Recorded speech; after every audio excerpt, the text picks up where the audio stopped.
As our Cainites leave the battlefield behind them, it's time to rinse off all of the blood and mud. A fresh change of clothes ready for travel and the dust of the road. Alexios, what are you wearing? It's my Path of Night hoodie. What? Yeah, I got the illuminated manuscript sweatshirt. Art by Jay Steele. It's very comfy. Oh, okay, we're getting off the rails here. No, it looks great. Okay, but... You do look hot, Alexios. Even if you'd suit it better without your disguise. Thank you. And you look great in your War of Ages crest hoodie. Really goes with the fangs. What can I say? I accessorize well. Okay, we're not exactly shooting for 100% historical accuracy here, but... Okay, Lex, you look hot in your classic Path of Night t-shirt design, too. Did you need to hear that? No. Okay, well, I like it a lot. And if you want the matches, Path of Night sells these on our bonfire.com/store/path-of-night and use a code WOA10 for 10% off your purchase until April 15th. Unless you're an elder supporter on our Ko-Fi, in that case, you should find a code to get 15% off at any time. Bye! Path of Night, War of Ages is an actual play Vampire the Masquerade Dark Ages podcast set in the world of darkness. We're all friends, we're here to have fun, but our story can include graphic violence, drug use, sexual content, and other mature themes. Content warnings can be found in the show notes. We've all talked at our table about safety, comfort, and consent, both as players and storytellers. We know what to expect. We're all excited to be here, and we want you to feel the same. So listener discretion is advised. And so continues the War of Ages.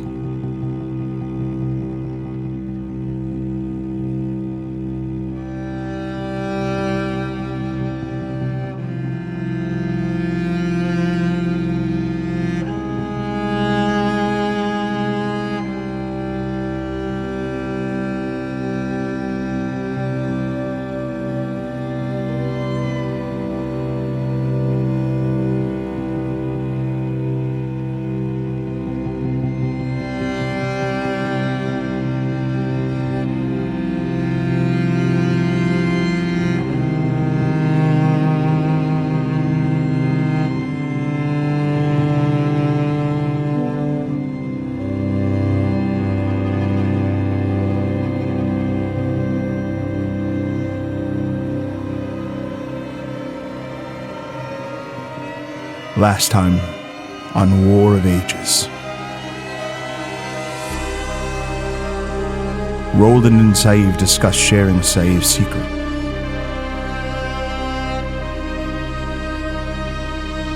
Zorion and Catrinel conflicted over the fate of the gargoyle.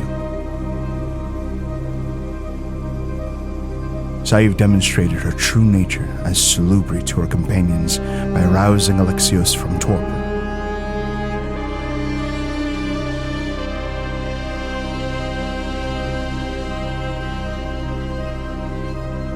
The group decided to share their secrets. Alexios revealed that he is an assassin working with the Banu Hakim, while Catrinel spoke of the threat of Kupala. Roland explained his role as Furore. Zorion unveiled his intentions to move against the third generation and declared his wishes to form a coterie.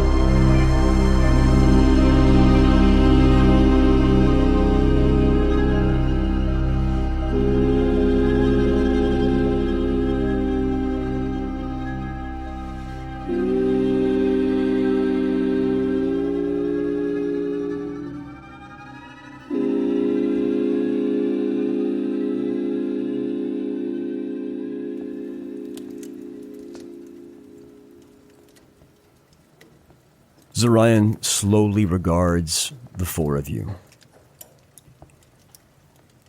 If we are to work together as a covenant, a coterie, we must make a few promises to one another. I don't tend to like making promises. Well, that is the way of the world.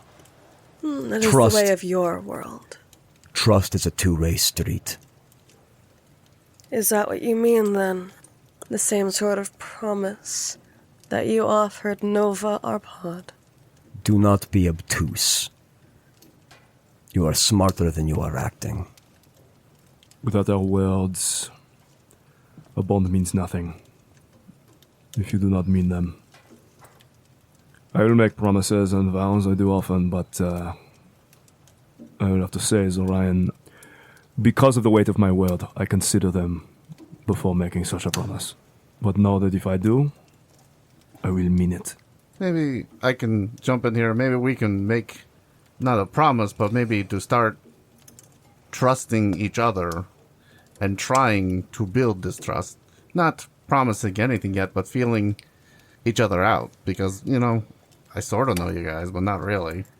And moving forward, we should figure out, before we make any grand promise of something, but a working of trust. Because I believe that we want to accomplish something.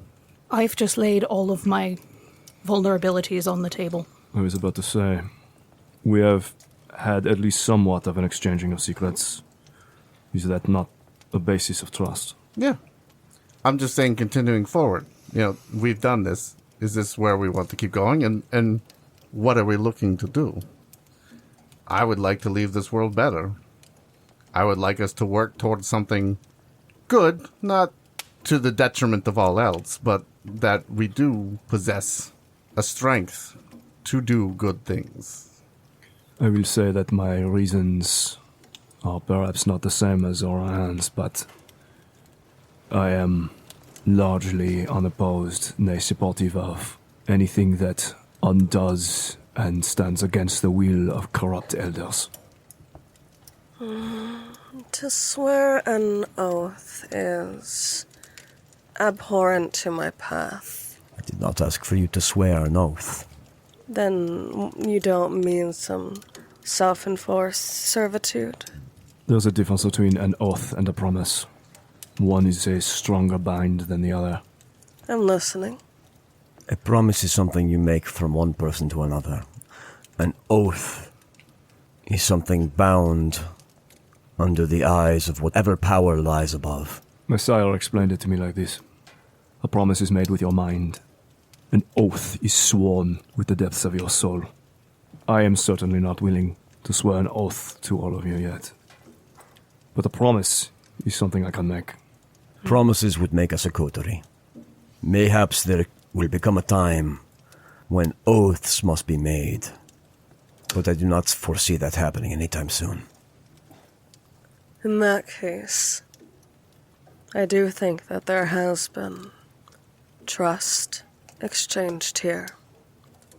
I can see the reason of that difference. It's just that I do not give myself so easily. Nor do I.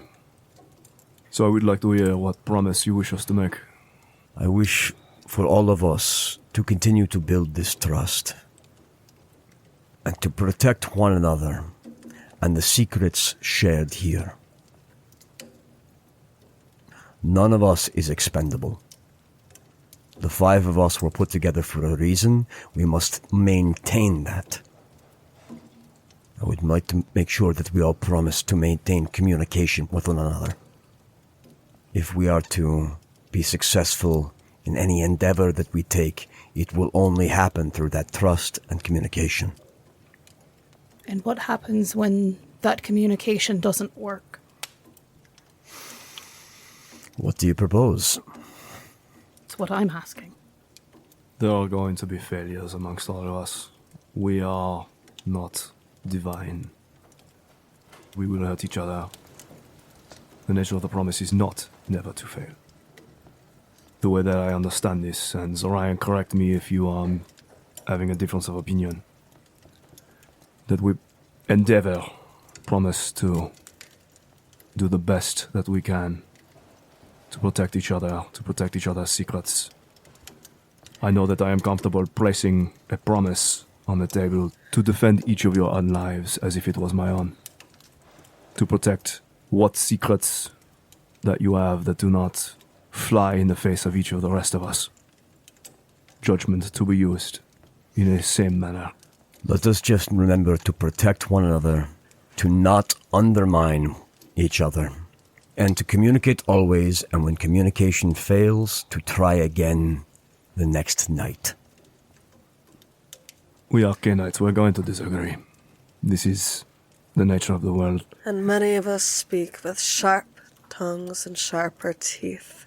And if any of us begin to let the world decay into a worse place than we found it, we will communicate to one another to correct this behavior. There was something that I said to my sire that I meant. Early meeting all of you.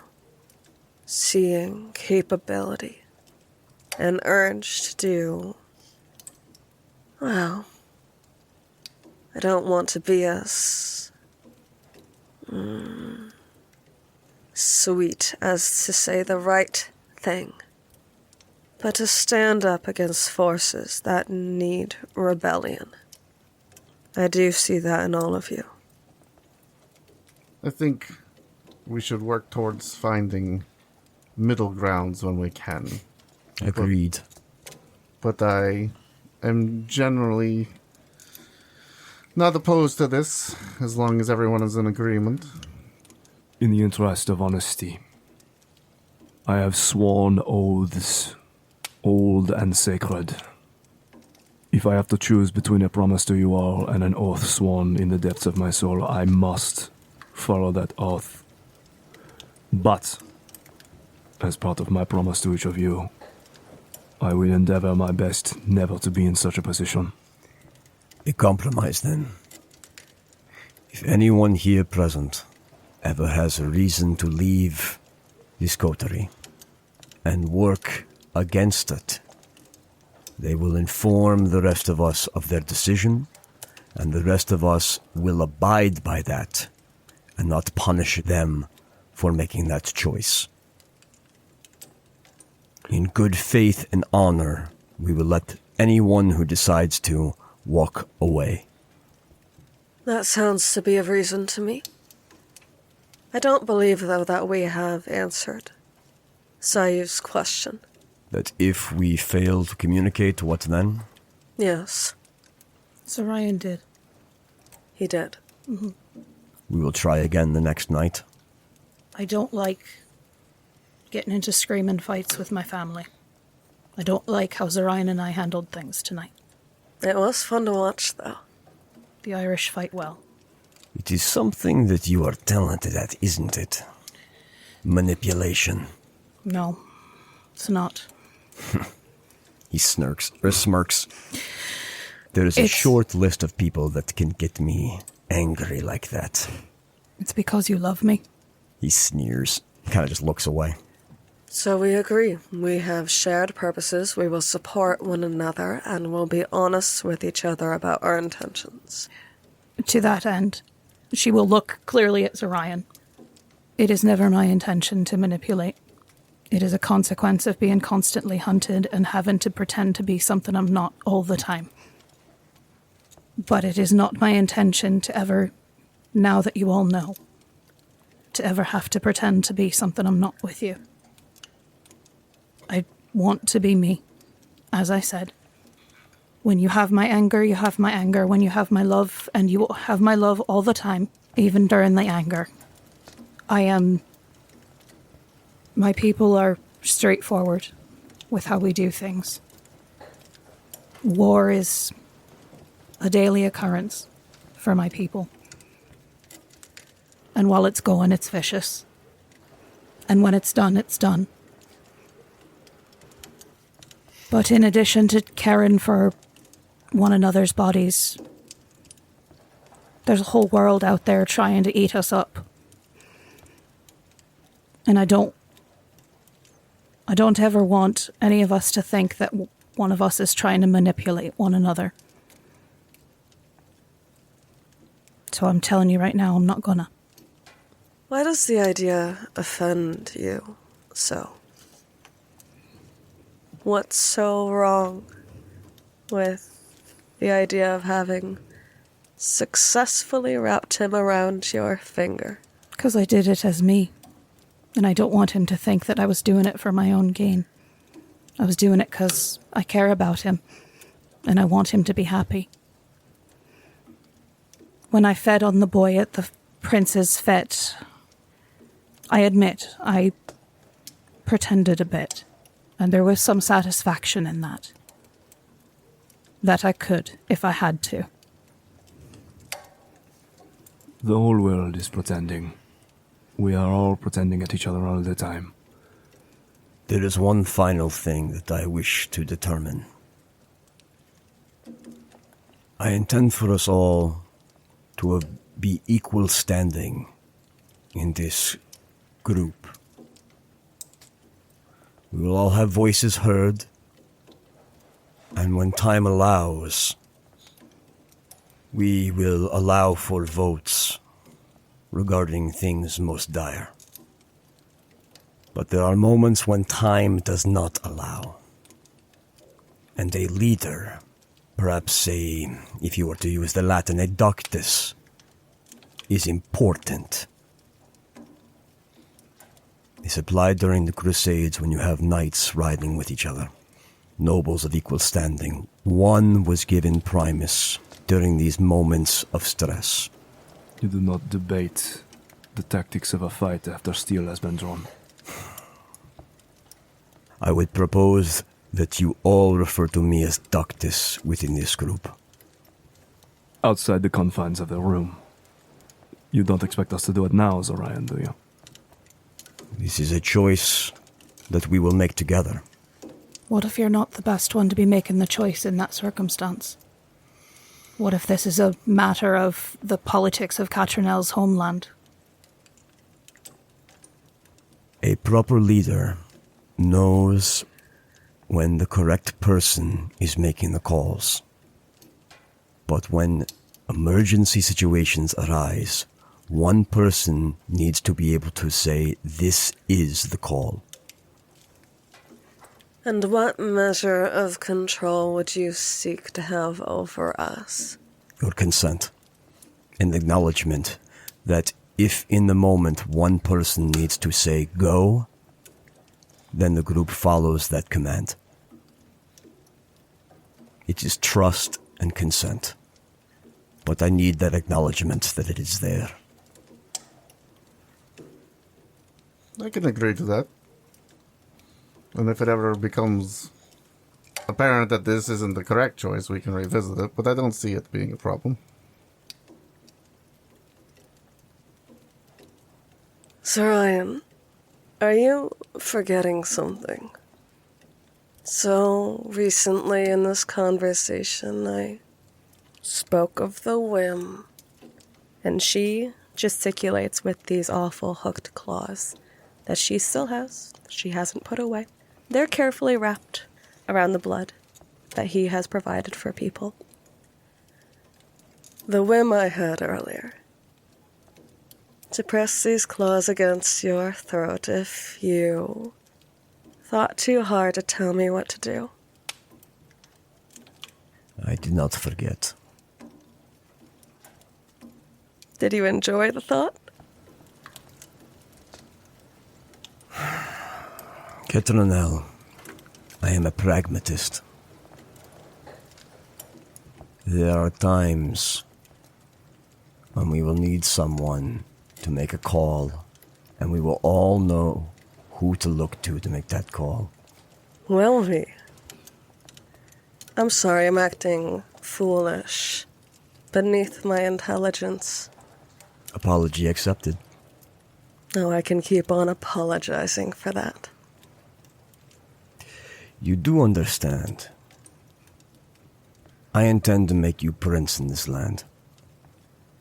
She tilts her chin up at you, looking at you over the side of her face. These are Tzimisce lands, and I want nothing to do with them. You'll forgive me, but the land here is sick. I want to be gone from here as soon as I can. I would rather that be a few decades, not a few centuries. The only ones that can fix this land are the Tzimisce. It is why you must be prince here. I will not question your authority as prince when you are that. But when Banu Hakim assassins slide out of the shadows, we must be united as one. When a Tremere gargoyle drops from the sky upon us, we must be united as one. When an army of Hungarian soldiers at the command of a Ventru general come riding into our lands, we must be united as one. In those moments, we must be listening to one person. We will work together, and I will listen to all of you, because the rest of you, all of us combined together, are much smarter than one person, but we need to be focused. I know we are just beginning to trust one another, but I promise you, this is not something I intend to abuse, but it is a practical, necessary thing that we commit to. I still have arrows embedded in me for listening to your valor. And I suppose yet again I could bleed for you. A deal, perhaps. And she tilts her head back again, enjoying what's left of the blood in the cup, stretching out the moment on purpose. If you want me to accept your leadership, you'll have to expect my insubordination. It is in my path to punish those who try to control me. A smirk curls at the corner of his lips, and his eyebrow kind of just raises ever so slightly. Very well. Then I suppose we have an understanding. I think we do. If I can get consent of some of those prisoners, I can consume their blood and I can fix those wounds, by the way. Yes, I would like that. If blood is not given consensually, do you violently reject it? It's of no use to me. No sustenance. None. You have free reign amongst the prisoners. Tell my men that you wish to speak with them, and they will allow it. Would it be all right if I had the men bring it here? Of course. I just don't want... Where's the Tremere? That is the next bit of business we must speak on. I have a point of contention. Before I could promise anything, there is a small issue. The man named Alexios is dead. Would you like to repeat this? The man named Alexios from the Greek Highlands is dead. And I presume you don't mean undead. It might be easier to show. And he reaches under, and he pulls up a necklace that's been hidden under his clothing. And at the moment that it reaches over the top of his head, his hair uncurls and falls straight to his shoulders. He grows about an inch or so. His cheekbones become sharper. His face becomes a little bit thinner, in a sense. And instead of Alexios, another man is staring at you. I knew it! You were Banu Hakim this whole time! I'm still not Banu Hakim. Who are What? you? I'm a gangrel. And we're meant to trust you this time, I am telling you. Alexios. That was... I did not know you when the assignment was given to me. Which assignment is this? To become part of this group that was being gathered. It comes from my patron. I'm supposed to be here, but my name is Amun. Well then, Amun, would you care to enlighten us? We know each of our sires is sent here. Saïv is with me. Who is your sire who sent you here?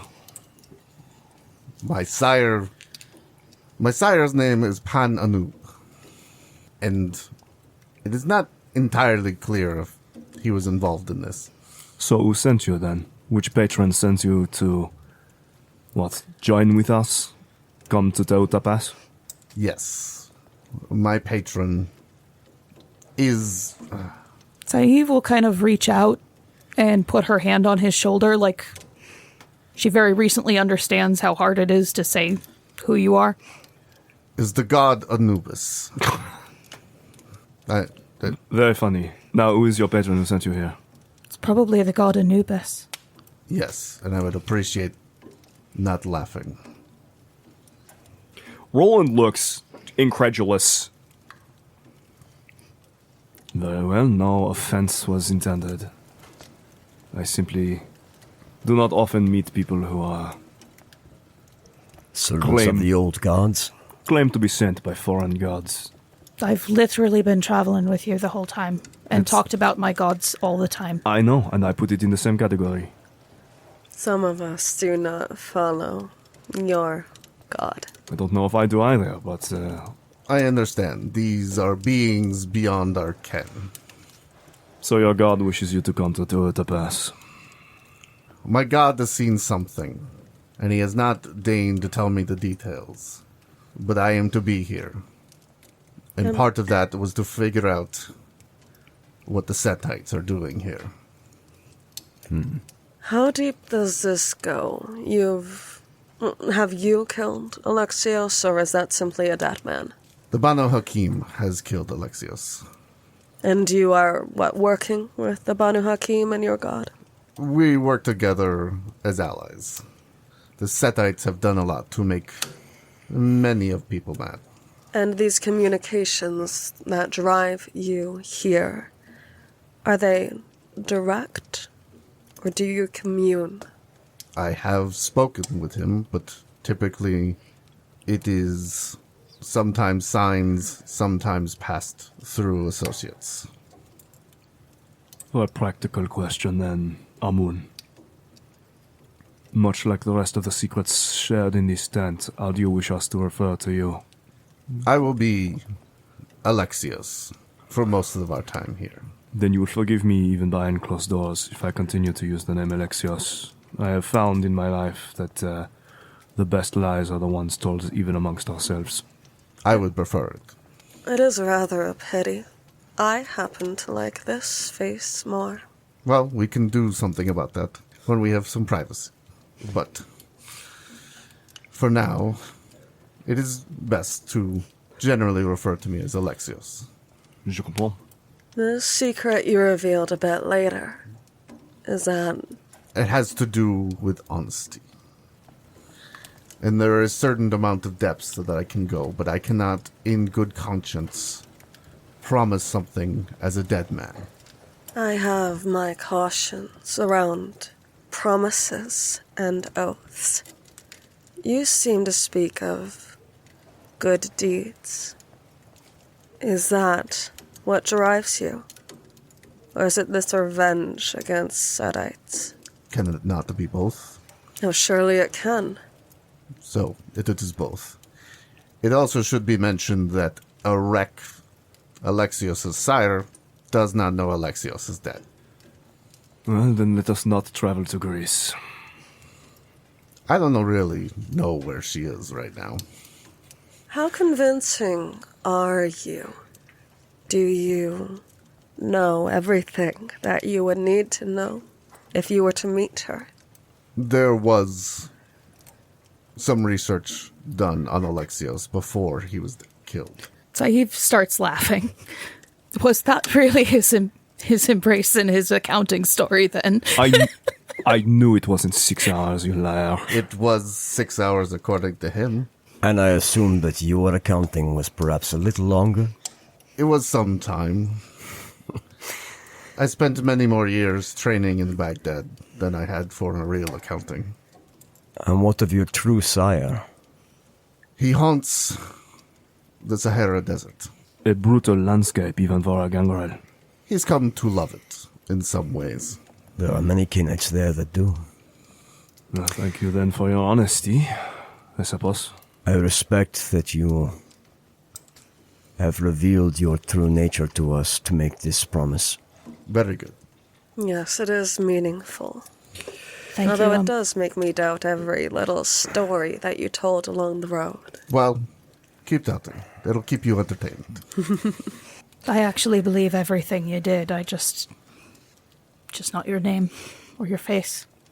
The person is pretty much the same if you strip away everything else. There is some essence of Alexios in the disguise that I put on. It is enough to deceive the powers of Aspect. Zorion stands and grabs up the pitcher of blood and will pour blood out into the 5 silver cups that he has present. He'll pass one over to Saeed. I understand you will not get sustenance from this, but it is symbolic more than anything. All right. He raises his silver cup to the middle to toast. Catrinel raises her cup along with you. Then let us endeavor. With myself as your ductus, we will trust one another. We will protect one another. We will always communicate with honesty, and we will endeavor to make this world more just and merciful. Agreed? Raising his goblet up. I agree also. Roland raises his cup up. It is against the nature of Cainites to work together like this. So let us defy the curse of Cain even through our bond. Saeed will use 2 hands to lift her goblet. To justice and mercy, then.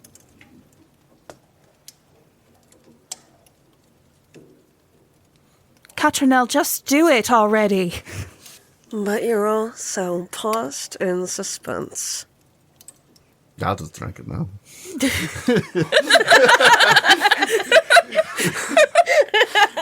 Salute. Laughs. Even in Amun, there is Alexios.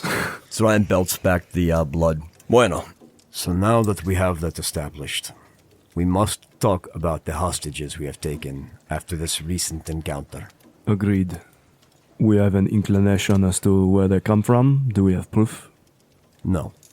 We could ask them. Well, before we do that, the question becomes, do we want proof? Or do we want plausible deniability? Well, certainly I'd like to have proof if we have occasion to use it against them. Here are my thoughts on the matter. We have a large number of ghouls, some of whom we have already begun to use for their usefulness. He swirls the blood around his cup. I intend to keep them as cattle for our use on the way to Tehuta Pass. They will be bound, restrained, kept as comfortable as possible, but they will be at our disposal. As far as the creature that Roland put down, I have no opinion. It seems to be some kind of beast of war. I am inclined to see it destroyed, but I will hear everyone else's opinions on that. It is dead, is it not already destroyed? I do not know. I have never encountered a stone gargoyle creature before. I suppose I do not know whether or not they breathe, but it was moving, and then it stopped. Either way, we can decide what to do with this gargoyle. I want it dead. He nods at that. I want it dead because I will not allow something that may be of my clan, someone who may be of my clan, to be sent back into Tremere hell. Understood. I would presume then that if it is a member of your clan or something, that you would take exception to me taking its skull as a trophy. I don't know whether in origin this was a Samitsi, a Nosferatu, a gangrel. I don't know the Tremere's machinations in this, but I know that they steal from our clans and that this person is in torment. Now, what you will do with their skull, I can't say that I would take personal offense, but understand, if you think to carry around a skull that resembles a dragon, that may be misinterpreted. I am more interested in avoiding causing you offense than I am in taking the trophies of a monster that was slain. I suppose the level of offense is up to you. As I see it, this could be a perfectly innocent individual forced into servitude and changed beyond their will. In the absence of a yes, I will leave it as is. Are we in agreement that the gargoyle is to be put to death? Yes. I would prefer it. Yes. Does anyone have thoughts upon Roland taking a trophy from this beast? I have thoughts. Does anyone else have thoughts? Given the ambivalence, I'd prefer not. What is it that you feel you need this trophy for? It's a habit of my clan. If we are going to take a place, if I am going to be in one place for a while, I would like to build... Merde, I could never remember how he pronounced it. A philosophical arena, and it is an habit to decorate such a place with trophies of worthy conquest. This was a flying beast spitting fire. It nearly bit through a shield of wood and steel. It was a potent adversary. But if it is simply a foot soldier, it is fine. It is not necessary by any stretch of the imagination. I do not even have a hall of learning of my own yet. Will you intend to make one? If we are to be seated in one place for long, with my own hands. And would this be public? Would it be a gathering place for your clan? It would be my place. It would be a place of learning, of study, of practice.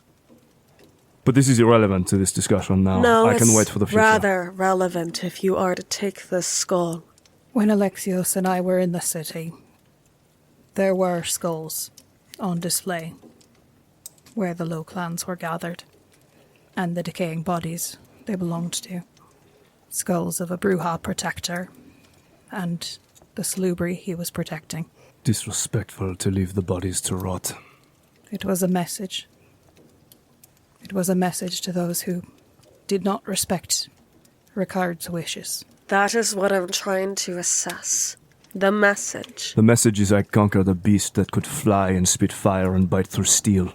And perhaps that it is worth remembering? Every trophy is a lesson. Every wound, every battle is a lesson to better yourself for the future. This is what my sire taught me. However, battles are for physical, mental, and social, and in this, I think it is more important that no potential for offense, no potential for misinterpretation is found within that of my allies. So in the interest of the conversations we were just having, I rescind any You are request. offending me. And boring me. You're skipping to the end of the argument when I'm trying to have a discussion. Then please discuss. I have said what I wish to say.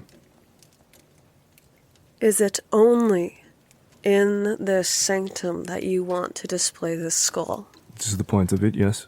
In the same way that I had opted to take the pins from Emerek and display them there as well, but in the interest of social battlefields, I give it back. The lesson is more important than the trophy. You gave back the pins that you took from Emmerich. Just the one. Why? I wanted to see what he would do with it. I wanted to see whether or not he would be, foolish is not the right word, pathetic enough to demand it in a hissy fit in open court. And he did. You should have kept it. It is more important to me that everyone witnesses him throwing a tantrum, that the ladies that I spent so much time speaking with afterwards were gently reminded through our conversation of his childish behavior, that as word spreads even throughout his own city, that it undermines his own authority, that his own social graces are cast down because, like a child, he decided to owe me something rather than keep a pin. That is a lesson that is worth so much more than a pin and a trophy. I think all of that happens if you had kept it as well, but we can agree to disagree. On to this matter of the gargoyle. Catrinel, what are your feelings? I feel that if you keep this skull, it should be in display only in the place that you want it for. That you would not brandish it on the road or in any other context but your victory. But in the context of your victory, the skill and the power with which you struck this beast out of the sky should be celebrated. It would not offend me for you to take the skull in that context. But don't annoy me again with this talking yourself to the end of the conversation. I make no such promise. And I suppose this matter is handled. Roland, collect your trophy. Catrinel, my men are at your service to dispose of this body however you see fit, if you have any inclination as to how it should be laid to rest. I imagine it may be difficult, considering. They are strong men. Lastly, is the matter of this Tremere. It is my intent that we leave this individual staked, bring them with us to Tehuta Pass, where they may be properly denied resources of blood, interrogated, and dominated, to reveal what information they can, so we may learn more about the nature of who sent this attack upon us. And then we will assess the best party to ransom them to, or failing that, let them finally meet their final death. What are your thoughts? I think I take offense to being accused of throwing a werewolf at a domain I was peacefully visiting, and if that should be the case, I should like to follow up on it. But apart from that, the handling of this Tremere, it sounds reasonable to me. I would like to point out the timing of when the Abyss showed me this mage pretender and his men preparing an ambush does not align with the attack in the slave quarters. I have a feeling this is related to Bolsku. I have a feeling it is related to our other guest, the woman that we took from the slave quarters. Sherazina. Yes, but I would like confirmation on that. I don't want to butt heads with you again, Zorion, but keeping a Tremere around is a bad idea. I am well aware. Am I the only one here possessed of the discipline of Auspex? Oh, so you do have it. Of course. I do not possess such a gift. The Tremere do. I've heard stories. Some can use it even when they're torpid. Some can use it. Some can use their magics. I don't know exactly what he can do to watch us, even when they're rendered incapacitated, torpid, or staked.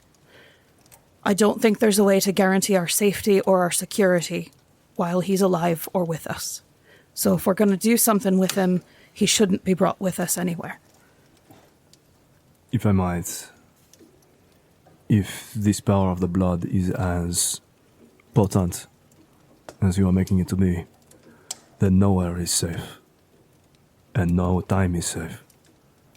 Admit otherwise, he is more powerful than this man who was sent out. Could not he be watching us this very second? I can check. Perhaps. My concern was not that he was.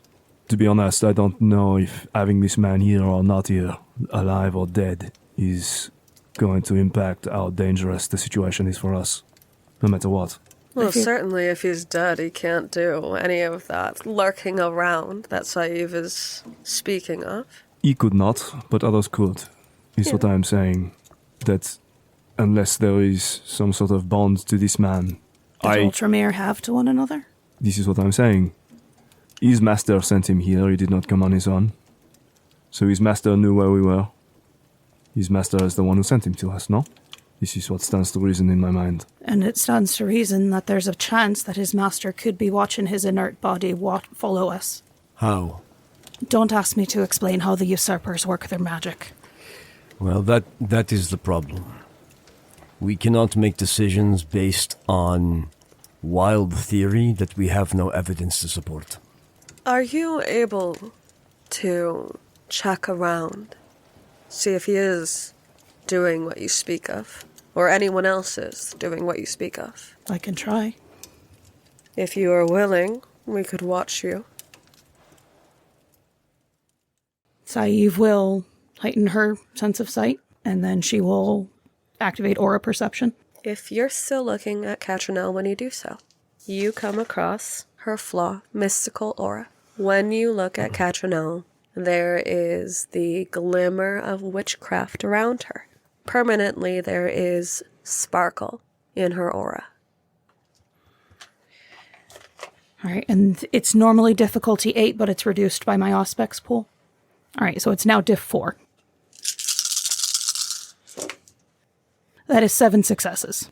Beyond the strangeness of Catrinel's aura, you do not see anything that stands out to you as unusual.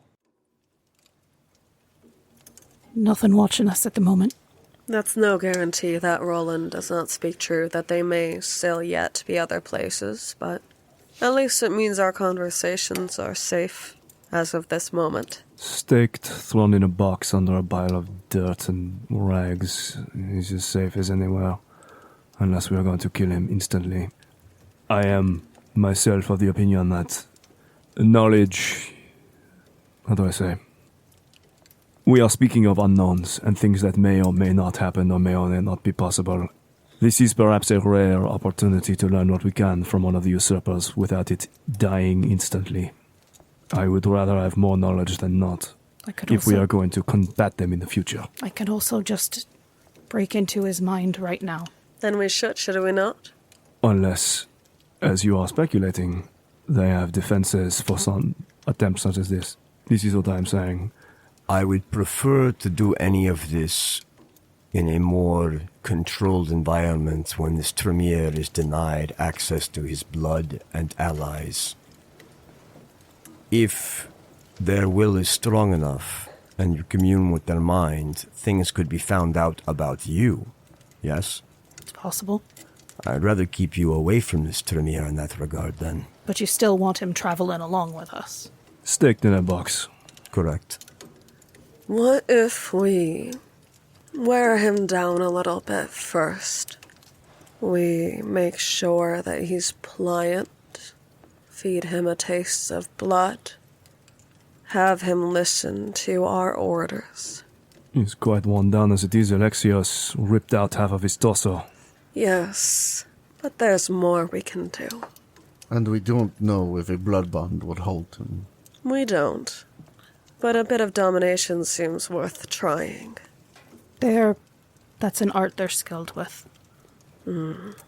As am I. And I. I will state my opinion. I believe that we should get rid of him as soon as possible, one way or another. I would prefer that, but I understand my bias in this due to the fact that I do not keep prisoners very often. That man would see me screaming in agony before finally letting me die. I have no intention of allowing him to live long term. I would also like to remind you that if I understand the way Tremere has been working lately, it would not just be you screaming in agony, it would be all 5 of us screaming in agony.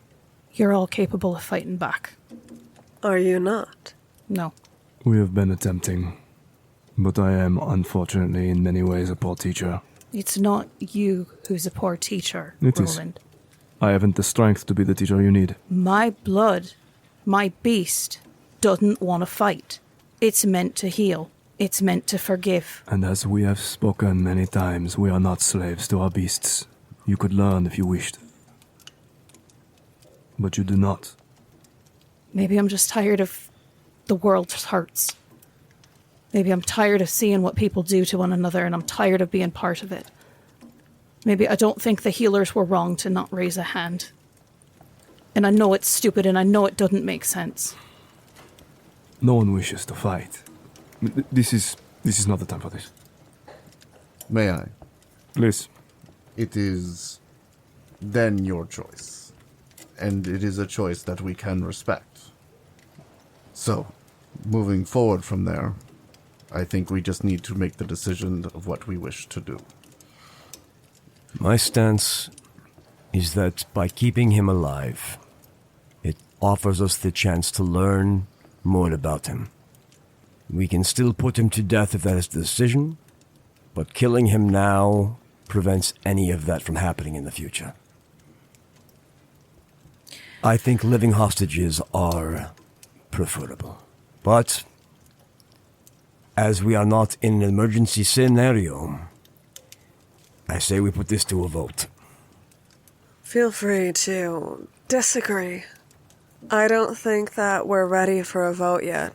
I don't think we have heard all of it. No, but I do think that we should understand that we are going to vote, which means that a proposal should be seconded. And then when we have seconded proposals in front of us, we will cast votes. This is so formal. Actually, I agree. There is no way for us to know one way or another whether this man is being followed if we keep him with us. There is no way to guarantee our secrets are kept. There is no way to know that we will not be ambushed again this time by a herd of gargoyles. But if you all think that you can guarantee the safety of all of us, then I will put my trust in you. But he's a filthy usurper, and I know what he would do with us. I know what he tried to do to us. How close have the Tremere been on your trail? There were times it got very close. And how close is this time in comparison? Not as close. Roland, when she says not as close, looks a little guilty for a second. The times when it was this close in the past, there was not an opportunity to take a prisoner. There were also times before you, Roland. I only know the ones that I was there for. There were times when it was just me and my sire, and all we could do was run. A few things I can guarantee. I can guarantee your safety while traveling with me. And I can also guarantee that a living hostage that we can bargain with is a weapon that we do not have yet in our disposal to fight against the Tremere and elders in this region. Do not misinterpret why I want to take him. I have no mercy for the Tremere. I recognize the fact that this is a blade of a kind we do not possess. I want it. And when you wake him, Zorion, when he realizes where he is... He will not. Sure. Let's pretend we can have knowledge that that will not happen. Well, he need not have ice when he wakes. When someone awakes in the darkness, surrounded by the abyss, they do not know where they are. You're all thinking with your own senses and not beyond them. There are no guarantees in the world. There are none. From my viewpoint, keeping this man is a risk, but every waking moment is a risk. I believe that there is more utility to be found with him, and I am willing and able to take that risk now, when I may not be able to in the future. This is my opinion. Is there an act of aggression that you could take against him in the realm that you're expert in? That you'd be willing to take against him? I have a cutting knife for herbs. I mean that I don't understand this way that you see the world there. If it is not our senses that he is reliant on, in this astral realm, could you incapacitate him, even if it were not to be violence? If I were that powerful, yes. But that leaves my body completely at the mercy of anyone who wants to pop into it. Which means if he also does such a thing, his body is at our mercy? Yes. Well, there you are. If his body suddenly becomes still and is at our mercy, we crush his skull and burn him, leave his bones for the sun. But to say, Saïv, I understand that you are reticent to take the risk. I try not to disagree often. I understand that you cannot do violence, that we are taking a risk in keeping this man, that he is a possible threat who will kill in an instant. But I have to say, if we killed every single potential risk to our lives and our secrecy from here to where we came from, Europe would not be but an ocean of blood. That's false equivocation, Roland. I don't see how it is. Because I'm not asking you to kill every single person. I'm asking you to kill the man who's part of the clan who is actively destroying mine. And I want to, but on a much larger scale than this man. You don't even have to kill him, just send him back now. This is the problem. I agree with Zorion that we need someplace safe to talk to him. If this man can provide us a weapon to use against the usurpers in the future, I would want it. I want to know how to wield it against them, to protect us, to destroy them. And if he does not have such a weapon, then he is of no use. Is there a single member of Clan Tremere that is worth saving? You're asking the wrong person. No, it is a perfectly... You can answer this. Is there a single member amongst that clan that is redeemable? Haven't met every one of them. We know nothing about this Tremere, other than they were sent against us. Other than they actively sent fire and death upon us, yes. Fire and death are used by all clans. So right. All right. I told you I would trust you. Make your decision then. You know my vote. Does anyone second my proposal? If you must go with these ventral formalities, then yes, I will second it. He looks hurt that you would refer to his fucking path, or what he has proposed is a ventru proposal. Does anyone second Saïv's proposal? I will second it. Are there any other proposals we wish to bring forward? Well, this would be inconvenient for you. It would not. Well, it seems that the votes are even now. It would still not be inconvenient. Do you have another proposal? Or are you just sowing chaos and being petulant again? If you'd like to invite me to be petulant instead of proposing a solution. You would deny the invitation. I think that Saïv is most at risk in this. And I think that she should have a blade to pull in this situation. Now I understand that she herself, and Catrinel, rolls her eyes, is averse to violence. And I believe I understand correctly that therefore Roland is her sword.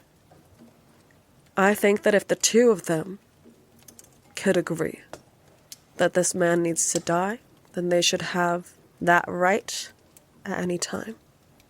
They are the ones who've experienced the most Tremere aggression. They know when things get close. They know when things escalate. Is that correct?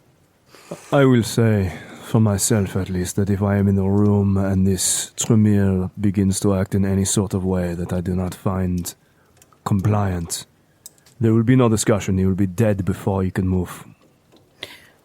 I've never been near a Tremere who knew what I was and didn't have them come at me with hate in their eyes.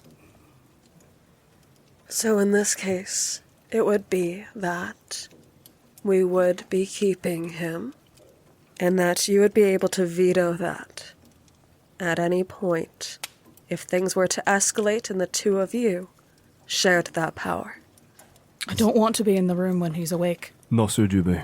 Does anyone second Catrinel's motion? I don't see the need for it. I told you how I would act.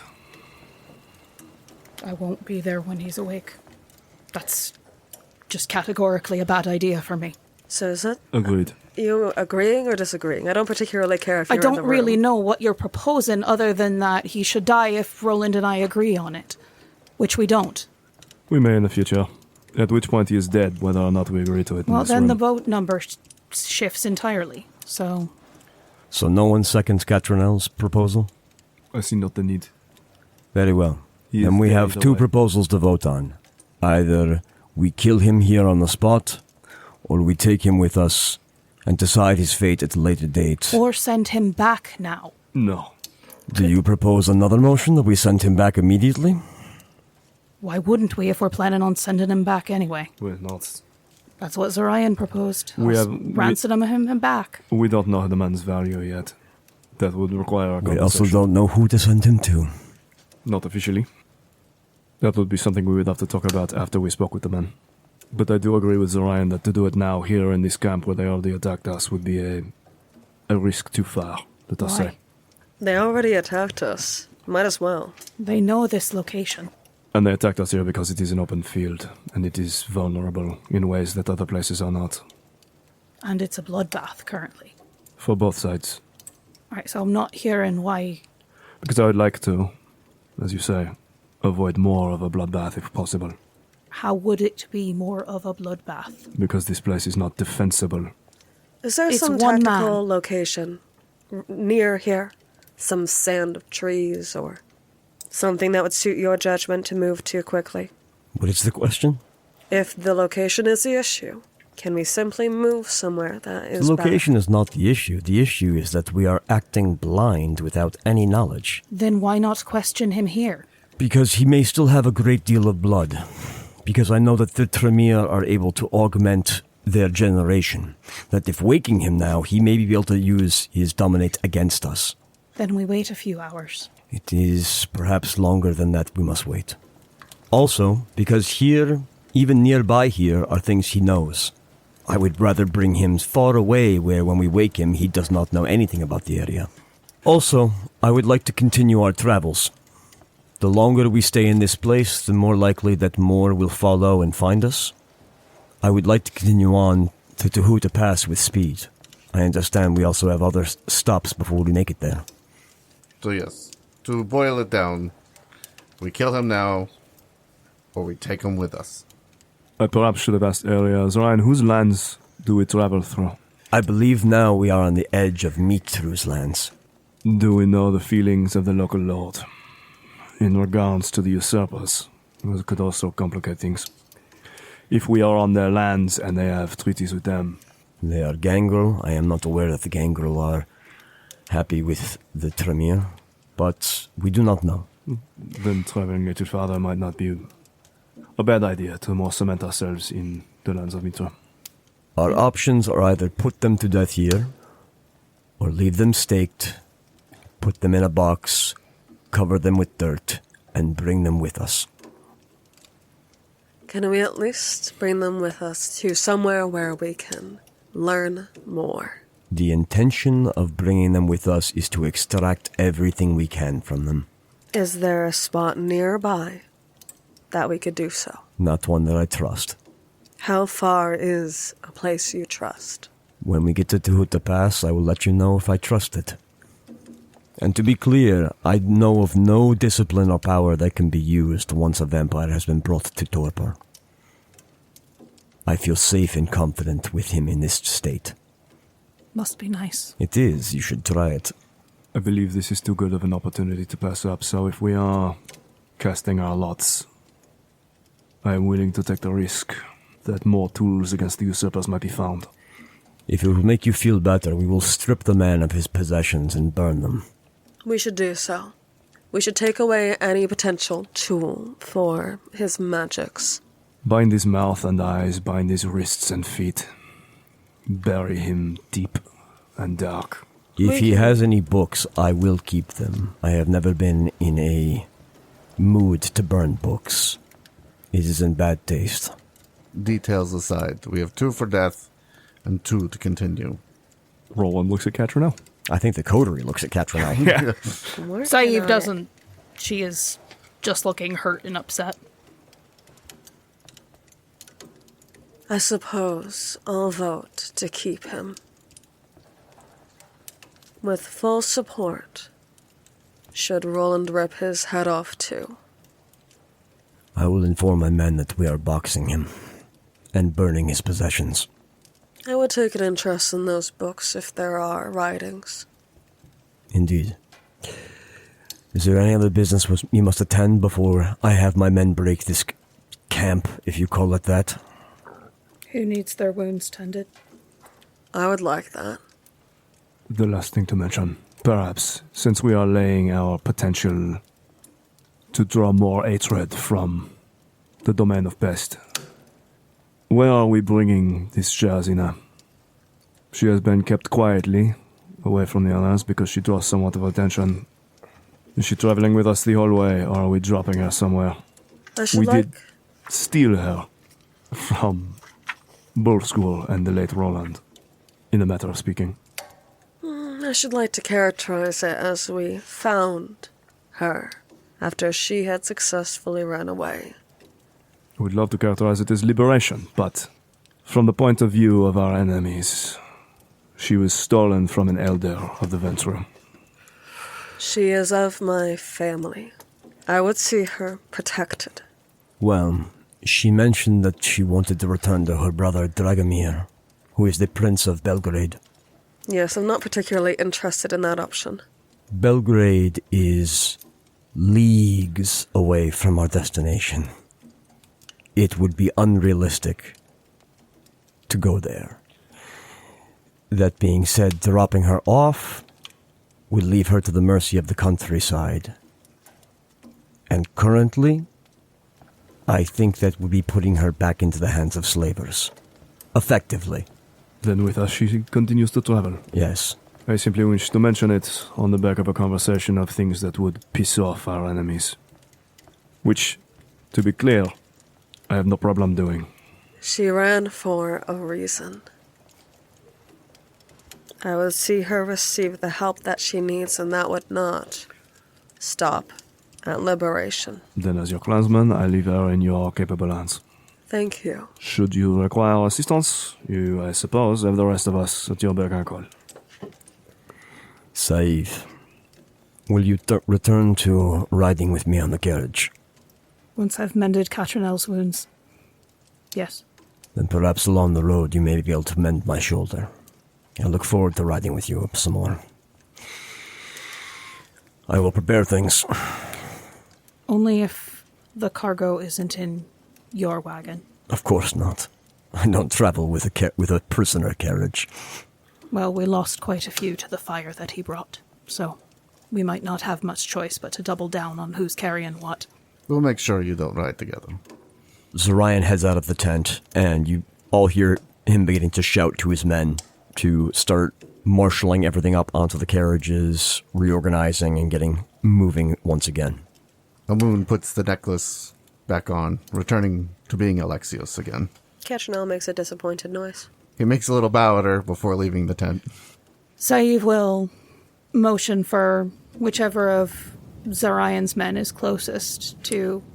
None. Because once you said you wanted this to be secret, he sent all of his men far away from the tent. Yeah, you're gonna have to go looking for them. They gave you guys a lot of space. She just starts looking, and then she goes in that direction. Saeed, as you make your way to some of the guards who would be assisting you, your vision goes dark, occluded and clouded by darkness. And then you hear a voice.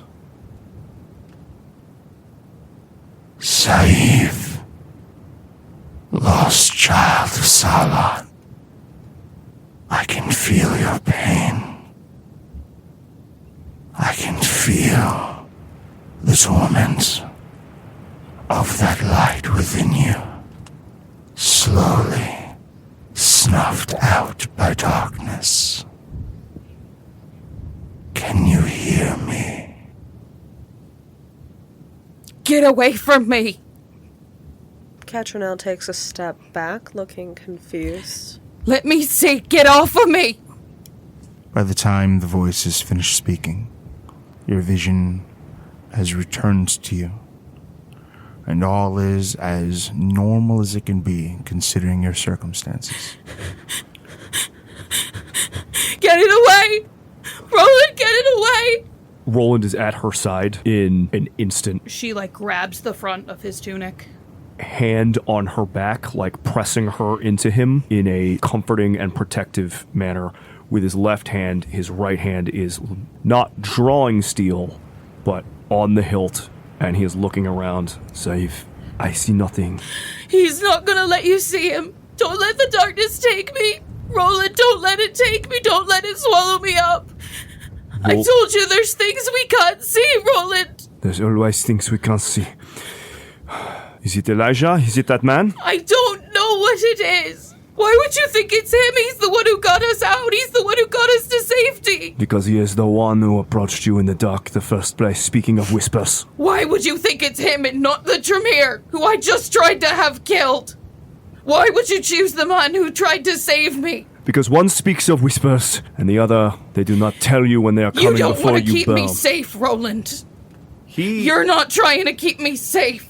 You're trying to keep me quiet. He leans back and looks down at her like She looks... in shock. Like that is not Saiv's words coming out of her mouth. She looks unhinged. She looks not all there. Catrinel has this cautious air about her. She's almost looking at the same sort of curiosity like when Octavio was speaking, as she's looking at Saif.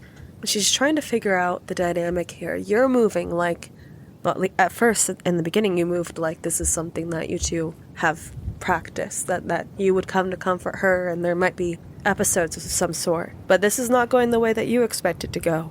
And Catrinel is tracking that and seems to be ready for an aggressor to appear. Roland is very clearly discomfited and shocked by what is going on with Saiv. He looks like he does not know the answers to things. Catrinel's pretty perceptive in general, and we've been traveling together for a while. There's the impression that, like, his first instinct with a Cainite who is just suddenly going crazy, to his perspective, is to just, like, stake them until it's over. But because it's Saiv, he can't do it. And so he's just sort of frozen, also looking around for someone, clearly holding her in such a way where she cannot escape his goal. Like, it's gone from comforting to restraining, and he is looking around for something to kill to make this stop.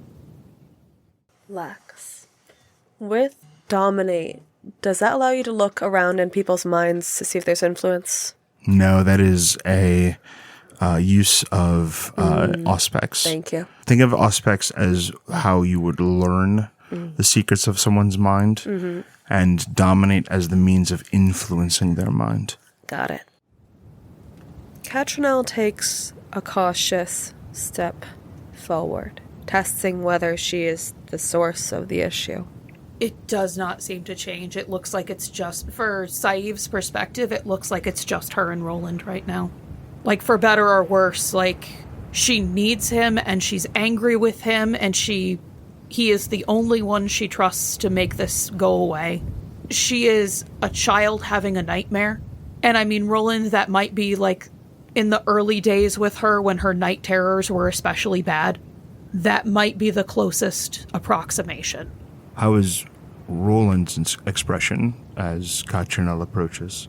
Roland's hand actually leaves the hilt of his sword and is now two-handed grasping Saiv to his chest, to the point where she is being lifted off the ground and held to his chest.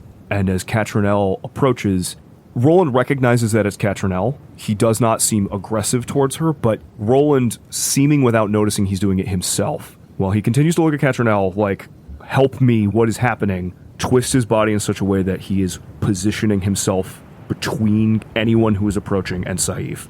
His body is going, stay away from her, while his face and eyes are going, what the fuck is happening? I don't know what to do. Please help me. And Saiv against Roland is just, one hand is gripping on as tight as she can. Her nails are digging in. And then the other hand is just kind of smacking on his chest like she's in a cage. She's desperate to escape. Saif, tell him what's different. I don't know. The whisper.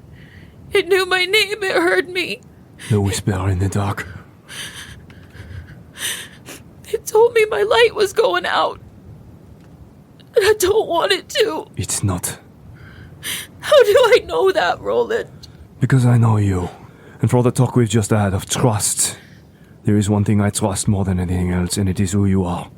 Who am I, Roland? I don't know anymore. You are Saif. And you are trying your damnedest to make sure the rest of us are light. It's not going out. These whispers, these voices, these things, they lie. There is conviction in his voice, like a certainty that he might not fully believe himself, in a very similar way to any time that they have argued about shit in the past, where he's like, nope, this is what is best, because it has to be. Something in the dark is predating on you? I don't know. I don't know what it's doing to me. It's just seeing me. This man, of which I speak, Elijah, he came to us in pest. All eyes and words for Saïv, talking about he served the whisper in the dark. I was a second from pulling his head from his shoulders. I probably should have. He wasn't bad. Wasn't he? He didn't. He got us out. If he is, friend, then perhaps he would not mind being brought here. Are you able to bring him here, Roland? What? No, I have no way to contact this man. You cannot summon him. No. If you hurt me, he'll probably come. No. He finds my pain. That's how he comes. Well, then he should be here. Look at you. And that kind of gives Saïv a little perspective. And she kind of lifts her head a little bit and kind of sees where the three eyes have been crying against his chest. As she looks up at Roland, the tension is suddenly cut by the strumming of a guitar. And sitting up on the position of the carriage, holding a shitty, pale reflection of the lute he once owned, but with this weird, eagle-headed strumming arm strapped to his stump. Zorion is kind of sidelong looking at the three of you in the midst of this, and just kind of begins in on a little bit of a easygoing melody.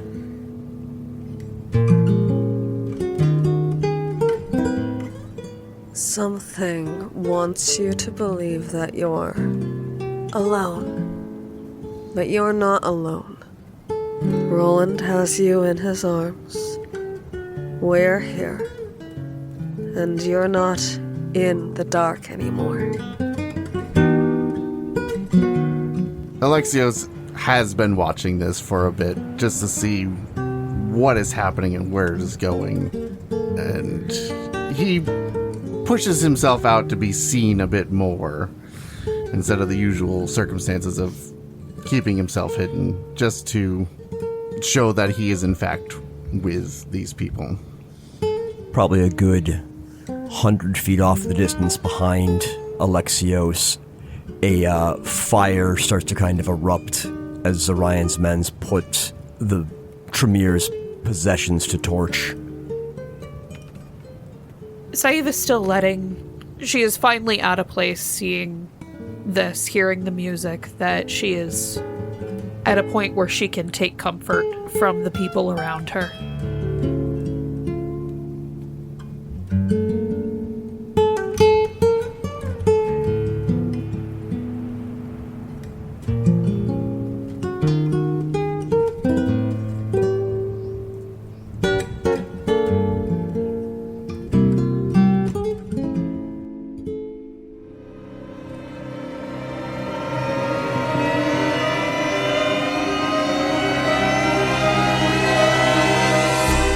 Path of Night, War of Ages is an actual play Vampire the Masquerade Dark Ages podcast set in the world of darkness.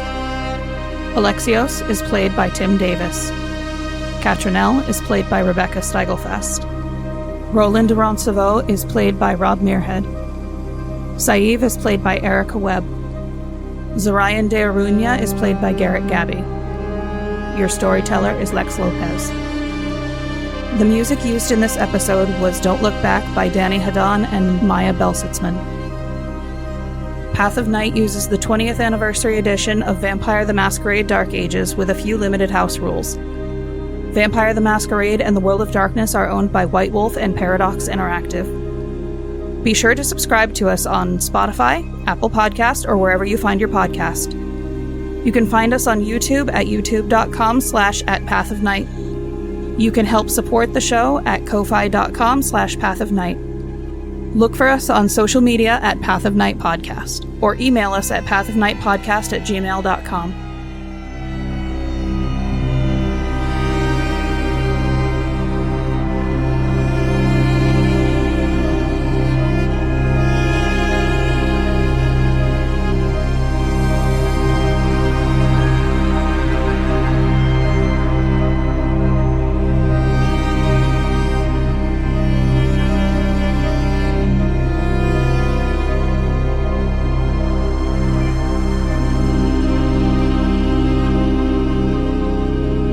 See you next time, Cainites.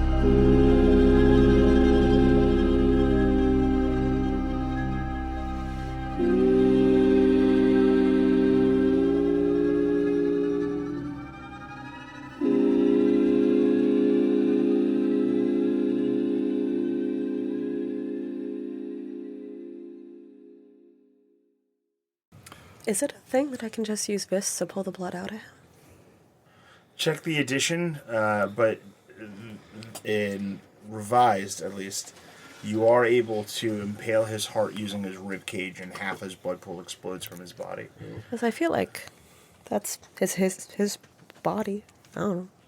Yeah, the blood gets mystical and bullshit, though. That's the part of It's the all shit. in the heart, so veins don't pump Yeah. for a vampire. Well, that's what I'm sitting here thinking. Can I just make a medicine chop to open him up and squeeze the blood out of his heart? He'll die. Yeah, nah. He'll explode. You would just be squishing his heart and killing Which, to be him. fair, if you just lie to My us... strength's not that high. Sorry, you would just be doing nothing. I just want to make a little hole in what? Okay, so you want to torture the individual, is what you're saying. Not against it. Save out here like, I'm a pacifist, but let's torture and murder this man. Never said pacifist. Said my beast fears violence. Yeah, my beast fears fire, and I eat that shit.